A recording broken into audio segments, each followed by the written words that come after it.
여러분 한 주간 동안에 평안하시고 또 건강하셨습니까? 하나님께서 한 주간 동안 우리를 눈동자 같이 지켜주시고 보호해 주시고 또 인도해 주셔서 오늘 우리가 이렇게 예배 자리에 나오게 됨을 믿습니다. 여러분 우리가 건강에 이상이 있을 때 혹은 정기적으로 건강을 병원에서 검진을 하지요. 더 정밀한 검사가 필요할 때는 MRI나 혹은 CT를 찍어서 우리 몸의 일부 구석구석을 검사합니다. 때로는 암인지 구분이 안 갈 때는 조직 검사를 세포를 떼서 하기도 하죠. 그런데 일반적으로 정기적인 검진은 보통 병원에서 우리는 혈압을 재고 또 피를 검사합니다. 그러면 현재 우리의 건강 상태를 어느 정도 알 수 있습니다. 여러분 우리의 영적인 건강도 마찬가지입니다. 우리의 몸을 검진하는 것처럼 우리의 영혼의 건강도 늘 체크업이 필요합니다. 물론 목사님이나 영적인 리더와 또 혹은 지속적인 훈련을 통해서 자신의 신앙적인 문제를 상담할 수 있습니다. 그러나 우리 각자가 현재 나의 영적인 건강을 체크할 수 있는 방법이 있습니다. 그게 뭘까요? 바로 그게 예배입니다. 여러분, 예배를 드려보면 내 영적인 건강이 어떤지 정확하게 알 수 있습니다. 그것은 누구나 예외가 없습니다. 예배를 드리면 내 영혼의 혈압이 측정이 됩니다. 주님의 보혈이 내 마음과 내 몸속에 얼마나 뜨겁게 흐르고 있는지 예배를 드려보면 알 수 있습니다. 예배를 드리는 것은요, 내 영혼의 피를 뽑는 것과 같습니다. 내 영혼의 상태가 그대로 드러나는 것이 바로 예배이기 때문에 그렇습니다. 조금 이따가 말씀드리겠지만 사실 예배를 드리는 것은 피를 뽑는 수준이 아닙니다. 아예 죽었다가 다시 살아나는 일이 바로 예배입니다. 오늘은 세 부대가 되게 하여 주사 세 번째 시간으로 예배하는 그리스도인이라는 주제로 말씀을 나누고자 합니다. 첫 번째는 우리가 진정한 그리스도인이란 어떤 사람인가? 그리고 지난주에는 그 그리스도인으로 새롭게 태어난 뒤에 우리가 가장 먼저 하는 것은 호흡이죠. 기도하는 그리스도인에 대해서 묵상했는데 오늘은 세 번째 시간으로 예배에 대해서 우리가 살펴보려고 합니다. 여러분 신앙생활에서 가장 중요한 것은 예배라는 사실을 모르는 분은 아마 아무도 없을 것입니다. 우리가 죽을 때까지 평생 해야 하는 일이 있습니다. 그것은 바로 예배입니다. 아니 죽어도 멈추지 않는 것이 있습니다. 우리가 하늘나라에 가도 끊임없이 영원토록 해야 하는 일이 있는데 그것이 바로 예배입니다. 오늘은 이 예배의 기본으로 돌아가 보려고 합니다. 기본은 반복해서 되새겨야 합니다. 먼저 예배에 관한 가장 기본적인 질문을 우리는 이렇게 던질 수 있습니다. 왜 우리는 예배해야 합니까? 예배가 왜 그렇게 우리에게 중요한 것일까요? 이 질문이 사실 예배가 중요하다는 말보다 더 중요한 질문입니다. 왜? 우리는 왜 예배를 드려야 하는가? 우리는 어려서부터 늘 귀에 못이 박히도록 예배의 소중함을 우리는 듣고 또 들었습니다. 교회 생활을 어려서부터 해본 분들은 더더욱 동의할 것입니다. 그러고 보면 오늘날 우리의 예배의 문제는 예배가 중요하고 덜 중요하는 이 지식을 몰라서 우리에게 생기는 문제가 아닙니다. 오히려 그런 말이 너무 빈번하고 식상해서가 문제이죠. 언제든지 우리는 예배 드릴 수 있는 시대를, 상황을 살아가고 있습니다. 비대면 예배 시대를 맞아서 우리는 굳이 교회에 가지 않아도 집에서 혹은 전철에서 혹은 버스를 타면서 혹은 걸어가면서도 예배를 드릴 수 있는 시대를 살고 있습니다. 그러다 보니 진짜 예배의 소중함이 사라졌습니다. 홍수가 나면 먹을 물이 없는 것처럼 언제부터인가 우리는 예배의 홍수 속에 살게 되었습니다. 언제 어디서나 제목만 검색하면 내가 좋아하는 교회, 내가 좋아하는 설교자의 설교를 들을 수 있습니다. 그렇게 우리는 수많은 예배와 또 어떤 예배이든지 내가 선택하면 예배 드릴 수 있는 편리한 환경 속에 있지만 흔히 많으면 소중함을 모른다고 하는 것처럼 그러한 환경은 왜 우리가 예배를 드려야 하는지 그 이유에 대해서 알지 못한 채 그냥 습관적으로 예배 드리는 우리를 발견하게 됩니다. 누가 여러분에게 당신은 왜 예배를 드립니까? 이렇게 물으신다면 여러분 그것이 초신자이든 혹은 신자이든 그 묻는 당사자에게 뭐라고 대답하실 수 있겠습니까? 당신은 왜 이 코로나의 상황 속에서도 대면 비대면 예배를 드리면서 그렇게 예배를 드리기 위해서 몸부림치고 있습니까? 먼저 그 질문에 대한 답을 하는 것이 오늘 예배에 대한 가르침의 가장 중요한 포인트입니다. 우리는 하나님을 믿습니다. 믿지 않고 어떻게 우리가 예배의 자리에 올 수 있겠습니까? 남들보다 믿음이 좋고 뜨겁다고는 말하지 못해도 분명한 사실은 우리는 하나님을 믿습니다. 그런데 우리가 하나님을 믿는다는 것은 하나님이 나를 포함한 모든 피조물을 창조하신 분이라는 것을 믿는다는 것을 의미합니다. 이 세상 우주 만물의 창조주가 바로 하나님이심을 믿는 것이 하나님을 믿는다라는 의미라는 것이죠. 우리는 그의 만드신 바라. 그는 토기장이 나는 진흙. 여러분, 하나님이 우리를 직접 만드셨습니다. 그래서 우리가 지금 쓰고 있는 창세기의 1장 1절은 이렇게 선포합니다. 태초에 하나님이 천지를 창조하시니라. 하나님이 창조주이심을 믿는 것, 그것이 바로 믿음의 시작입니다.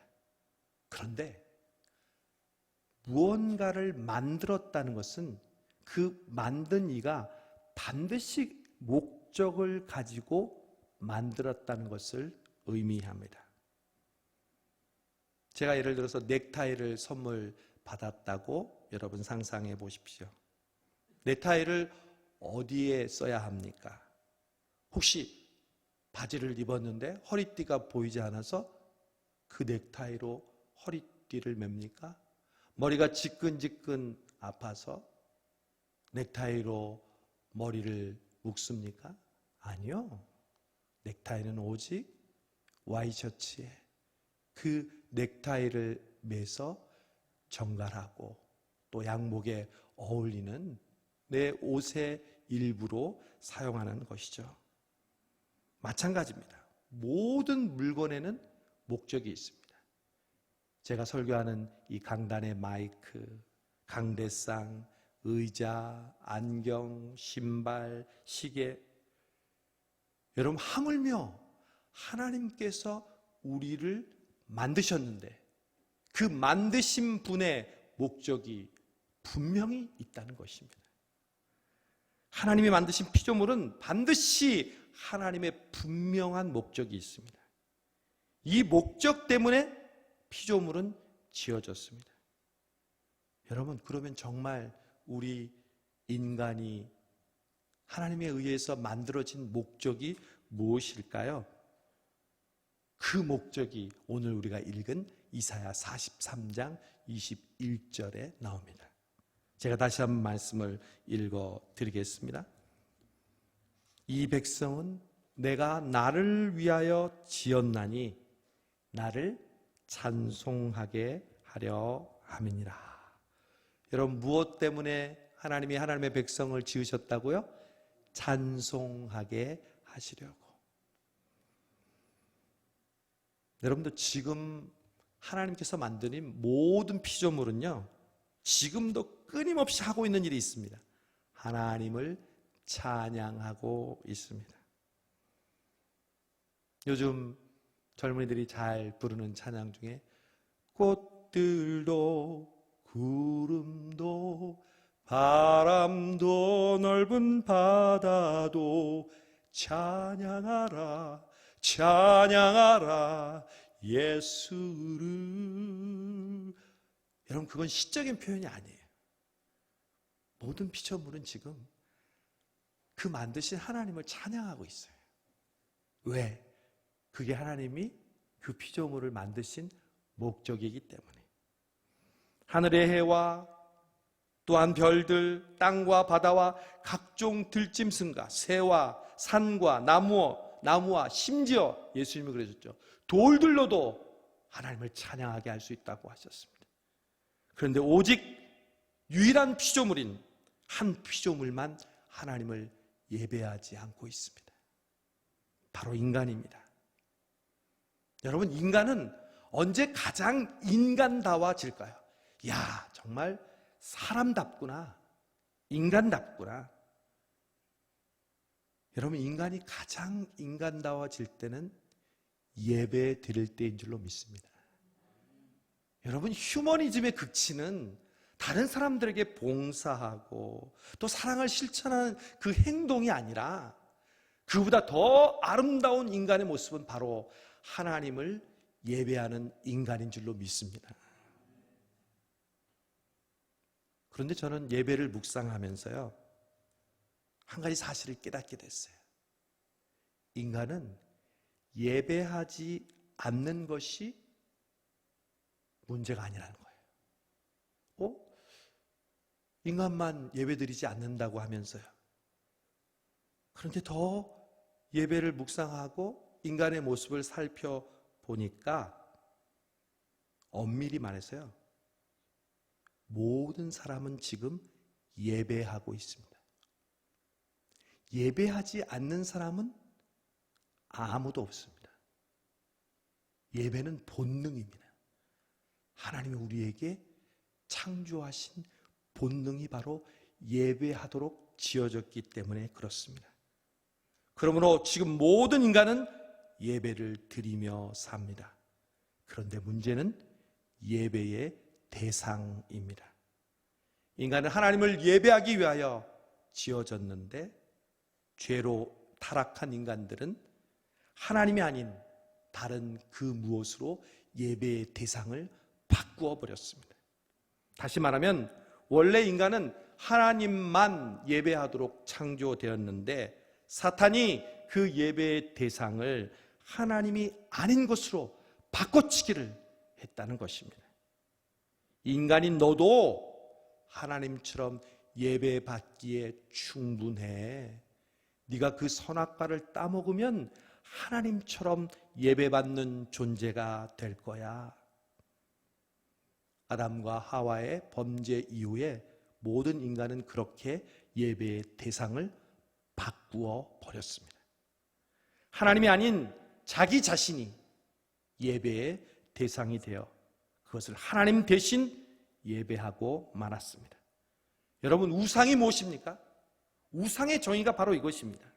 하나님이 아닌 것에 나의 관심과 물질과 마음과 정성을 쏟는 것, 그것이 바로 우상입니다. 우리는 우상을 섬긴다는 말을 다른 종교를 믿거나 또 다른 종교의 대상에 절을 하는 것, 점을 보는 것, 부적을 갖고 있는 것, 이런 것들로만 생각합니다.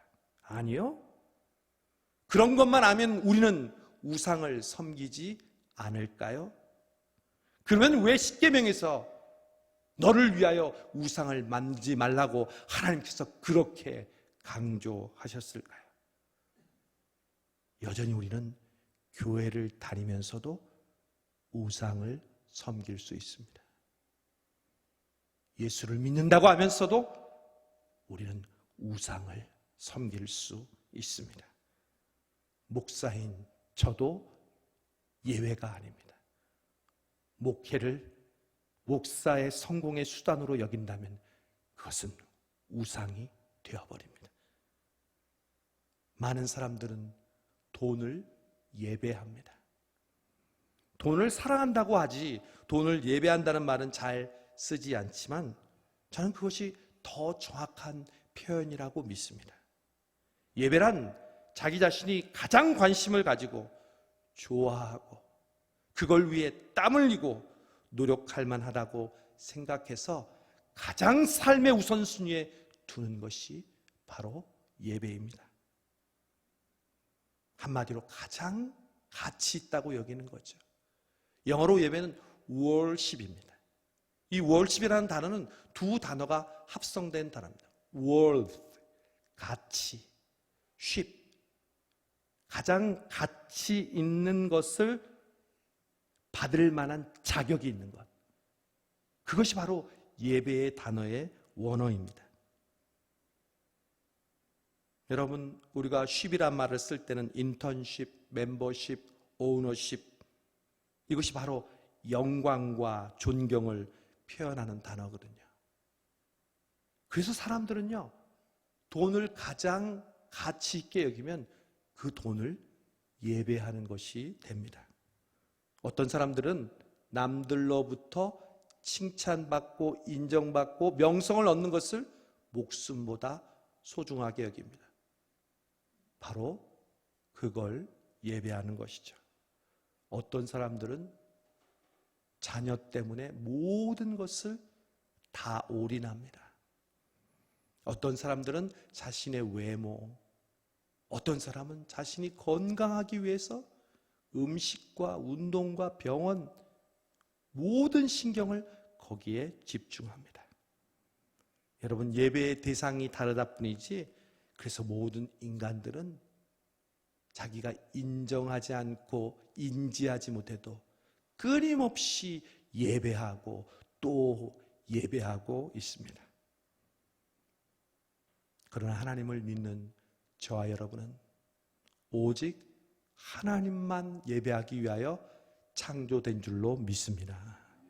우리가 예배하는 이유가 바로 이것입니다. 우리는 하나님을 예배할 때 가장 인간다워지며 가장 행복하게 되는 줄 믿습니다. 예배보다 더 행복한 것이 있으면 저에게 여러분 말씀해 보십시오. 하나님이 그렇게 만드셨습니다. 하나님을 예배하는 그 순간, 하나님께 예배하는 그 시간, 그 은혜의 장소에서 우리는 가장 큰 기쁨과 가장 큰 행복을 느끼도록 만들어졌고 실제로 우리는 그것을 느끼는 줄로 믿습니다. 신앙의 기본으로 돌아가는 것이 바로 이것입니다. 나는 예배하기 위하여 이 땅에 태어났으며 그렇게 평생 동안 예배하며 살다가 결국 하나님 곁에 가서도 영원토록 하나님을 예배하리라. 여러분, 주일날 예배한다는 것은 하나님, 이 한 주간 제가 혹 하나님보다 더 예배하는 것이 있었다면 용서해 주시고 하나님, 다시 한번 한 주를 시작하면서 하나님만이 나의 예배의 대상임을 고백합니다. 그런 시간이 바로 예배의 시간인 줄로 믿습니다. 여러분, 항상 정신 똑바로 차리고 그냥 내가 교회 다니고 예수 믿고 천국 간다고 생각해서 그 예배의 대상이 무엇인지를 잊어버리는 것이 아니라 점검하고 확인하고 체크하고 다시 한번 마음에 새기는 2021년 한 해가 될 수 있기를 바랍니다. 이제 우리는 첫 번째 예배하는 이유에 대해서 알았습니다. 그러면 두 번째로 누구를 위해 예배 드려야 하는가 우리는 질문하게 됩니다. 즉 예배의 목적과 이유를 알았다면 누구를 예배해야 되냐, for whom, 어떤 대상을 예배해야 되는지 우리가 알아야 한다는 것입니다. 바로 그 사실을 가르쳐주는 구절이 두 번째 읽은 로마서 12장 1절입니다. 예배에 대한 정의가 많이 있지만 로마서 12장 1절만큼 예배의 본질이 무엇인지를 우리에게 정확히 가르쳐주는 말씀은 드뭅니다. 그러므로 형제들아, 내가 하나님의 모든 자비하심으로 너희를 권하노니 너희 몸을 하나님이 기뻐하시는 거룩한 산 제물로 드리라. 이는 너희가 드릴 영적 예배니라. 우리는 이 말씀을 통해서 예배란 하나님이 기뻐하시는 것이라는 사실을 알게 됩니다. 영적인 예배가 뭘까요, 여러분? 영적인 예배의 정의가 바로 이것입니다. 하나님이 기뻐하시는 예배. 어떻게 보면 다 아는 뻔한 사실인데 매우 중요합니다. 왜냐하면 여러분, 예배가 자칫 잘못하면 하나님이 아니라 내가 기뻐하는 예배가 될 수 있기 때문에 그렇습니다. 예배의 주체가 누구이냐의 문제입니다. 언제부터인가 우리는 예배가 나를 기쁘게 하고 나를 만족시키고 나를 감동시키고 내가 은혜 받는 데 초점이 되어질 때가 많습니다. 그래서 그런 교회, 그런 예배, 그런 설교를 찾아다니기 시작합니다. 그러니 나를 만족시키는, 나를 감동시키는 나 중심의 예배가 됩니다. 아니요, 예배의 주체는 내가 아닙니다. 하나님입니다. 여러분, 우리가 잘 사용하는, 저는 교회에서 저도 많이 사용했고 많이 들었던 말을 저는 설교를 준비하면서 가만히 생각해 봤습니다. 오늘 예배 은혜 많이 받았습니다. 우리가 예배가 은혜로울 때 그런 고백을 서로 주고받죠. 여러분, 내가 은혜를 받아야 그 예배가 잘 드려진 예배입니까? 내가 은혜를 받지 못하면 그 예배는 잘못 드려진 예배입니까? 저는 그 말씀이 틀렸다는 것이 아니라 자칫 잘못하면 예배의 주체가 내가 되어버릴 수 있다는 것이죠. 여러분, 예배는 하나님이 기뻐하시는 것이 예배입니다. 물론 하나님이 기뻐하시면 나도 은혜 받고 기뻐하게 되는데 중요한 건 순서입니다. 항상 여러분, 예배 드릴 때 오늘도 은혜 받아야지 귀중한 결단이고 기대고 소망이죠. 그러나 정말 여러분이 예배 드릴 때 고백해야 될 것은 하나님, 오늘도 하나님을 기쁘시게 하는 예배되게 주옵소서. 여러분, 정말 그렇지 않아요? 오늘 예배를 드렸는데 내가 은혜 받는 것도 중요하지만 오늘 이 예배를 통해서 하나님이 기뻐하시는 예배와 찬송과 기도와 우리의 모든 봉사와 섬김이 된다면 그것이 바로 거룩한 예배요, 영적인 예배요, 하나님께 영광 돌리는 예배인 줄로 믿습니다. 사단은요, 우리를 예배 드리지 말라고 유혹하지 않습니다. 절대 그렇게 하지 않습니다. 예배를 드릴 때 너의 기준을 먼저 두어라고 유혹합니다. 아까 얘기했던 바꿔치기죠. 하나님보다는 내 기분, 내 감정, 내가 좋아하는 스타일, 나의 이전의 경험. 아니요. 하나님이 기뻐하시는 예배를 우리는 예배 드릴 때마다 간절히 소망하고 간절히 기대하고 간절히 구해야 할 줄로 믿습니다. 한 영성신학자는 현대 우리 크리스찬들을 향해서 이렇게 말했습니다. 우리 개신교도들은 확신을 주고 환대해 주며 만족을 채워주며 하나님과 우리 자신에 대해 기분 좋게 해주는 교회를 선택한다. 만약 교회가 예배드리는 자를 고객으로 여긴다면 교회 프로그램을 식당의 메뉴판으로, 설교와 예배 형태를 주 요리쯤으로 여기고 고객들은 자신들의 입맛에 맞는 메뉴를 찾아간다. 우리들이 찾아 즐기는 교회 메뉴는 기독교의 진리로 채워진 것이 아닌 다양한 예배의 형태에 있다. 우리 자신들의 성향과 기질을 최대한 잘 반영해주는 예배 스타일에 편안함을 느끼는 곳으로 찾아간다. 그럼 이것이 바로 내가 주체가 되고 인간이 주체가 되는 예배의 모습이죠. 여러분, 오늘 우리 예배를 통해 내가 감동받고 내가 은혜 받는 것보다 오늘 로마서 12장 1절에 있는 대로 하나님이 기뻐하시고 하나님이 감동하는 예배를 드리는 2021년 우리 성수동 교회가 되기를 간절히 축원합니다. 마지막, 그러면 하나님이 기뻐하시고 하나님이 중심이 되는 예배는 무엇으로, 어떻게 예배드리면 될까요? 첫 번째는 이유, 두 번째는 대상, 그리고 세 번째는 무엇, what.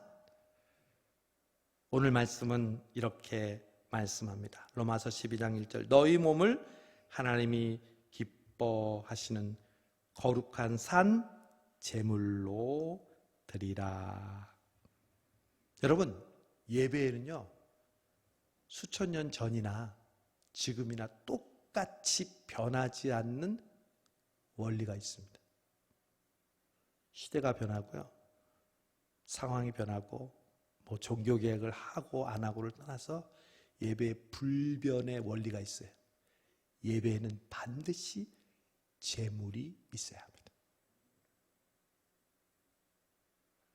하나님께서 우리에게 예배를 가르쳐 주시고 레위기에서 예배의 종류와 예배의 근본 정신에 대해서 가르쳐 주시고, 또 예수님이 이 땅에 오셔서 우리를 위해 십자가에 죽으시고 그 후에 교회를 통해서 예배가 드려질 때 모두 다 공이 변하지 않는 원리가 있는데 예배에는 반드시 제물이 있어야 된다는 것입니다. 목사님, 혹시 헌금 이야기 하시는 겁니까? 아니요. 로마서에는 그 제물이 뭐라고 합니까? 오늘, 그러므로 형제들아 내가 하나님의 모든 자비하심으로 너희를 권하노니 무엇을 하나님이 기뻐하시는 거룩한 산 제물로 드리라 말씀하셨습니까? 무엇을? 너희 몸을. 여러분, 예배는 우리의 몸이 제물이 되는 시간입니다. 예배란 우리의 몸을 거룩한 산 제물로 드리는 것이라고 말씀하고 있습니다. 여러분, 제물의 역할이 있어요. 예배 드릴 때 인간이 죄를 짓잖아요. 하나님은 의로우셔서요, 그 죄가 있으면 우리를 구원할 수 없고 죄의 심판을 마땅히 받아야 해요. 그럼 우리는 죽어야 하잖아요. 하나님과 멀어질 수밖에 없잖아요. 그래서 하나님이 그런 인간을 용서해 주시기 위해서 예배를 우리에게 허락해 주셨는데, 우리의 죄 대신 예배 드릴 때 제물이 대신 피를 흘림으로 우리의 죄가 그 피로 말미암아 깨끗하게 되는 것, 그것이 바로 예배의 핵심입니다. 그리고 그 제물은 그래서 반드시 피를 흘려야 하고 그리고 죽는 것입니다. 여러분, 우리가 재물이라고 그랬잖아요. 우리 몸이. 그럼 예배 드릴 때 어떻게 해요? 우리가 죽는 거죠.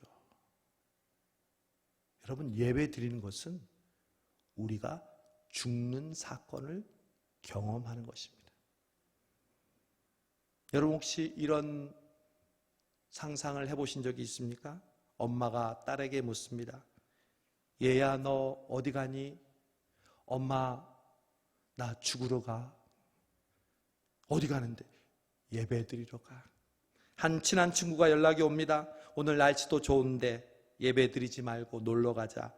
안 돼. 왜? 나 죽으러 가야 돼. 이런 말을 하는 사람은 아마 아무도 없겠죠. 여러분, 그러나 그게 바로 사실입니다. 예배는 죽으러 오는 것입니다. 그 죽음을 경험하는 것이 예배입니다. 왜냐하면 예배는 반드시 제물이 필요한데 그 제물이 바로 우리거든요. 그런데 그 우리 대신 누가 피를 흘려주셨어요? 예수님이 피를 흘려주심으로 우리가 죽어야 하는 그 죄값을 치러주심으로 우리가 죽었다가 다시 살아나는 것을 경험하는 것이 바로 예배인 줄로 믿습니다. 그래서 여러분, 예배는 내 환경과 기분과 여건에 따라서 드리는 게 아니에요. 죽기 살기로 예배 드리는 거예요. 내가 죽고 사는 문제가 걸려있는 문제가 바로 예배라는 것입니다. 그런데 오늘 이상한 단어가 하나 등장합니다. 바로 거룩한 산 제물이라는 단어입니다. 거룩한 산 제물, 굉장히 시적이고 홀리하게 들립니다. 마치 청마 유치안의 깃발이라는 시는 이렇게 시작하죠. 이것은 소리 없는 아우성, 저 푸른 해연을 향하여 흔드는 영원한 노스텔지어의 손수건. 소리 없는 아우성, 역설법이라고 하죠. 거룩한 산 제물도 역설법입니다. 이 말처럼 모순되는 말이 없습니다. 산 제물, 제물이 살아있다니요. 제물이 살아있으면 그것은 제물이 아닙니다. 대표적인 예로 소나 양을 예로 들어보겠습니다. 이 제물들은요, 예배드리러 와서 그 제물을 바치면 반드시 죽임을 당했습니다. 그리고 피를 흘렸습니다. 하나님은 그 피를 통해 이스라엘 백성들의 죄를 용서해 주셨죠. 그러나 오직 죄를 용서하실 때 왜 이런 일을 하셨냐면 피가 필요했기 때문에 그렇습니다. 제물이 반드시 필요하다는 말은 다른 말로 하면 피를 반드시 요구한다는 말과 같습니다. 왜요? 피에는 생명이 있기 때문에 그렇습니다. 우리의 생명을 구하는 것은 생명으로만 가능합니다.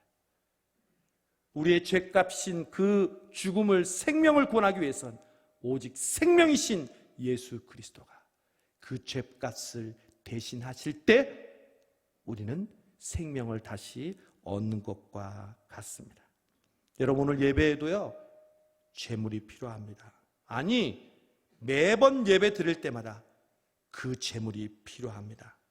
바로 우리의 몸이 제물이 됩니다.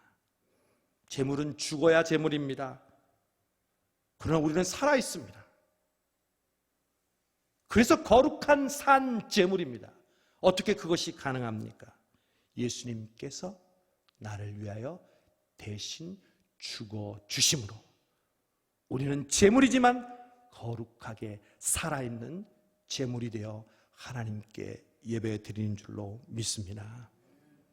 내가 예배 때마다 제물로 죽어야 하지만 예수님이 대신 제물이 되어 주심으로 예수님의 피로 우리의 몸은 살아있고 예수님이 죽으심으로 우리의 거룩한 산 제물이 되어 하나님께 예배를 드립니다. 그래서 예배란 죽음과 삶을 동시에 경험하는 행위입니다. 죽었다가 살아나는 것입니다. 비유가 아닙니다.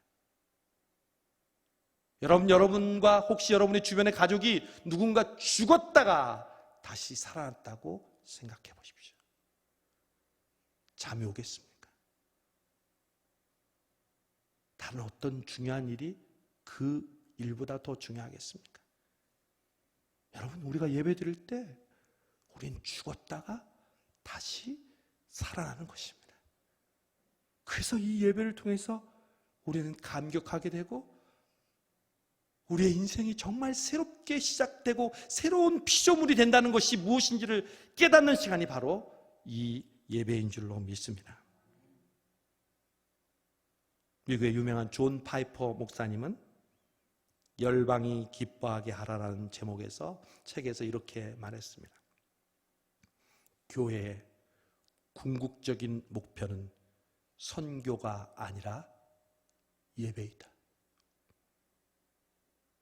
많은 교회가 선교가 최고고 전도가 최고고 하나님의 복음을 땅끝까지 증거하는 선교보다 더 중요한 것이 없다고 이야기하죠. 그런데 이 목사님은 선교가 존재하는 이유는 예배가 존재하지 않기 때문이다. 궁극적으로 남는 것은 선교가 아니라 예배이다. 왜냐하면 궁극적으로 중요한 것은 사람이 아니라 하나님이시기 때문이다. 이 세대가 끝나고 헤아릴 수 없이 많은 구속은 우리가 하나님의 보좌 앞에 엎드릴 때 선교는 더 이상 존재하지 않을 것이다. 선교는 잠깐 동안 필요하지만 예배는 영원히 남는다. 그러므로 예배는 선교의 동력원이자 목표이다. 여러분, 왜 우리가 그렇게 전도를 열심히 해야 하죠? 우리 교회에 전도한 사람을 통해서 인원이 많아지기 위해서? 아니요. 그 전도한 사람이 하나님께 예배 드리게 하려고. 왜 우리가 해외에 선교사님들이 그렇게 많이 나가서 선교해야 하죠? 그분들이 예수님을 믿고 하나님께 예배하기 위하여.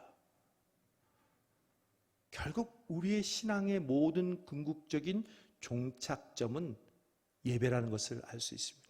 지난주에 우리가 교회 학교 세미나도 했지만 왜 우리가 아이들에게 그렇게 열심히 말씀과 기도로 어려서부터 가르쳐야 합니까?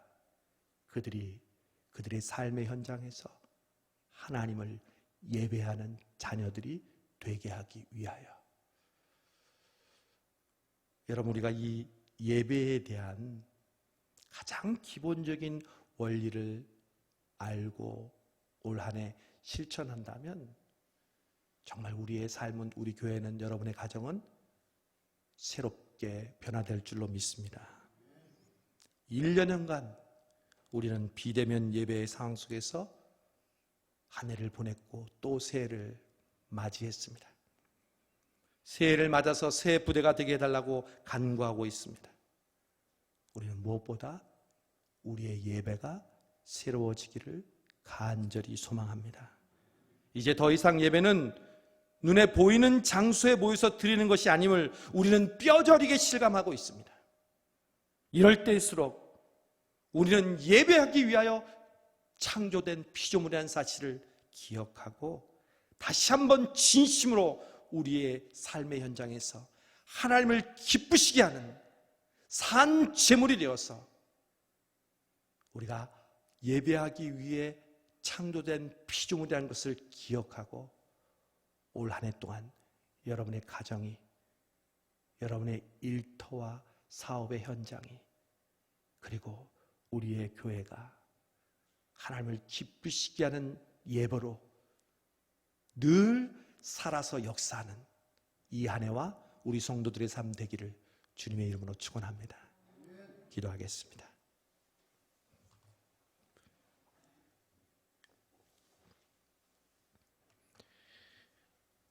우리를 예배하기 위하여 창조하신 하나님,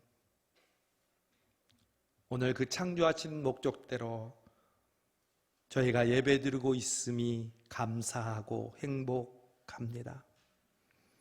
그러나 하나님, 우리는 하나님을 예배하는 우리의 우선순위에 하나님 말고 더 마음 가고 더 생각하고 더 고민하는 우상이 있었음을 고백합니다. 우리의 하나님보다 소중히 여기는 그 우상을 내려놓고 하나님만 예배하는 우리 성수동교회와 새해가 되게 하여 주옵소서. 그래서 하나님이 기뻐하시는 거룩한 영적인 예배, 우리가 죽고 살아남을 늘 예배 때마다 경험하여 그 예배의 감격과 은혜가 흘러넘치는 우리 성수동교회 되게 하여 주옵소서. 예수님의 이름으로 기도하옵나이다. 아멘.